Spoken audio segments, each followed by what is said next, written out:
जय श्री कृष्ण दोस्तों।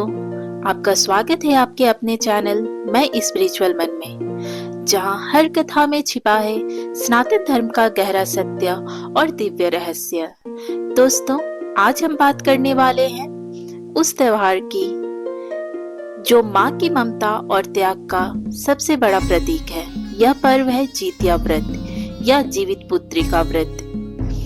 बिहार, झारखंड, पूर्वी उत्तर प्रदेश और नेपाल के कई हिस्सों में इसे बहुत श्रद्धा और आस्था से मनाया जाता है। माना जाता है कि इस व्रत से संतान पर आने वाला हर संकट टल जाता है और उन्हें लंबी आयु का आशीर्वाद भी मिलता है। तो आइए जानते हैं इस व्रत का इतिहास क्या कहता है। जितिया व्रत का उल्लेख प्राचीन ग्रंथों और लोक कथाओं में मिलता है। इसे महाभारत काल से जुड़ा माना जाता है। इस व्रत की उत्पत्ति सूर्य पुत्र जिमुतवाहन से जुड़ी हुई है। तभी से माताएं अपने बच्चों के लिए इस व्रत को करती आ रही हैं। राजकुमार जिमुतवाहन की कथा कुछ इस प्रकार है। बहुत समय पहले एक राजकुमार हुए जिनका नाम था जिमुतवाहन। वे दयालु और बहुत ही परोपकारी स्वभाव के थे। एक दिन उन्होंने देखा कि नागवंश का एक लड़का रो रहा है। पूछने पर पता चला कि हर साल एक गरुड़ नागवंश के एक लड़के को खा जाता है। अब उस दिन उस लड़के की बारी थी, इसलिए वो दुखी था और रो रहा था। यह देख जिमुतवाहन का हृदय द्रवित हो गया। उन्होंने उस लड़के से कहा, तुम्हारी जगह मैं खुद बलिदान दूंगा।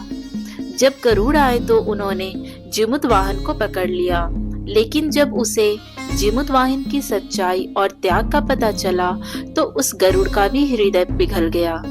उसने नागवंश को खाने की प्रथा हमेशा के लिए उस दिन समाप्त कर दी।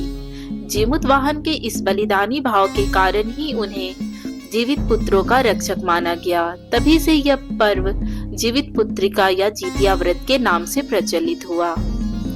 जितिया पर्व से जुड़ी एक और प्रसिद्ध कथा लोक मान्यताओं में आज भी सुनी जाती है। बहुत समय पहले एक गांव में दो बहनें रहती थीं।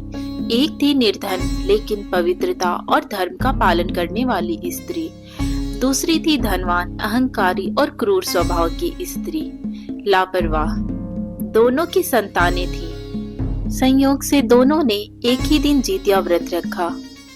निर्धन स्त्री के पास साधन संपत्ति तो कम थी, लेकिन उसका विश्वास श्रद्धा बहुत गहरी थी। उसने सूर्योदय से पहले स्नान किया, पवित्र वस्त्र धारण किए, नदी किनारे जाकर जिमुतवाहन और भगवान की पूजा की।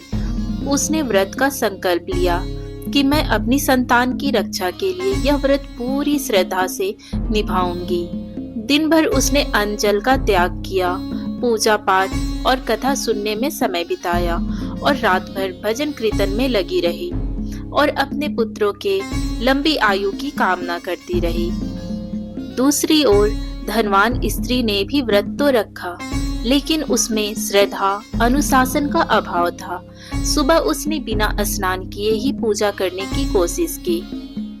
उसने व्रत का संकल्प तो लिया, लेकिन दिन ढलते ही भूख प्यास से अधीर होकर छुप छुपाकर फल और पानी का सेवन कर लिया। वह कहती रही, देवता को क्या पता चलेगा, मैं व्रत का नाम तो रख ही रही हूँ। उसने ना तो कथा सुनी, ना ही नियमों का पालन किया। वह दूसरों का मजाक उड़ाती रही और निर्धन स्त्रियों को ताना देती रही कि तुम इतनी तकलीफ क्यों उठा रही हो, भगवान को क्या ही फर्क पड़ता है। वर्षों बीत गए। निर्धन स्त्री के पुत्र धीरे धीरे बड़े हुए। वो साहसी, बुद्धिमान और दीर्घायु बने। उनमें संस्कार, बल और स्वास्थ्य भी था। वहीं धनवान स्त्री के पुत्र कमजोर निकले। वे बार बार बीमार पड़ते, उनका मन अशांत रहता और वे अल्पायु साबित हुए। गांव के लोग यह देखकर समझ गए कि नियम और श्रद्धा से किया गया व्रत कभी व्यर्थ नहीं जाता। निर्धन स्त्री ने भले ही गरीबी में व्रत किया, लेकिन उसकी संतान सुरक्षित और दीर्घायु रही, जबकि धनवान स्त्री की लापरवाही से उसके बच्चों का भविष्य बिगड़ गया और उसके बच्चे भी इस दुनिया में नहीं रहे। तभी से यह विश्वास और भी प्रबल हुआ कि जितिया व्रत माँ की सच्ची श्रद्धा और त्याग का प्रतीक है। आज भी गांव-गांव की माताएं यह कथा सुनती हैं और मानती हैं कि इस व्रत से संतान पर आने वाला हर संकट टल जाता है और वे दीर्घायु होते हैं। जितिया व्रत केवल धार्मिक आस्था नहीं है, बल्कि यह माँ के निस्वार्थ प्रेम और त्याग का प्रतीक है। इस व्रत को करने से बच्चे के जीवन से संकट दूर हो जाते हैं और उन्हें स्वास्थ्य, समृद्धि और दीर्घायु का आशीर्वाद मिलता है। गांव-गांव की महिलाएं इस दिन गीत गाती हैं, कथा सुनती हैं और सामूहिक रूप से आशीर्वाद मांगती हैं। यह पर्व वास्तव में संतान और माँ के रिश्ते की गहराई को दर्शाता है। दूसरे दिन पारण अर्थात व्रत खोला जाता है। व्रत खोलने के लिए ऐसी मान्यताएं हैं कि स्त्रियां 5 तरह की सब्जियों को मिलाकर बनाती हैं और उससे ही अपना व्रत खोलती हैं। तो दोस्तों, यह था जितिया व्रत का इतिहास, कथा और महत्व। यह पर्व हमें सिखाता है कि माँ का प्रेम और त्याग सबसे महान होता है। अगर आपको यह वीडियो पसंद आया हो तो प्लीज वीडियो को लाइक करें, शेयर करें और हमारे चैनल को सब्सक्राइब करना ना भूलें। आप सभी को जितिया पर्व की ढेर सारी शुभकामनाएं। बहुत जल्द मिलेंगे और एक नई स्पिरिचुअल और मोटिवेशनल स्टोरी के साथ हमारे इसी चैनल मैं स्पिरिचुअल मन पर। तब तक के लिए हंसते रहिए, मुस्कुराते रहिए और अपना ख्याल रखिए। राधे राधे दोस्तों।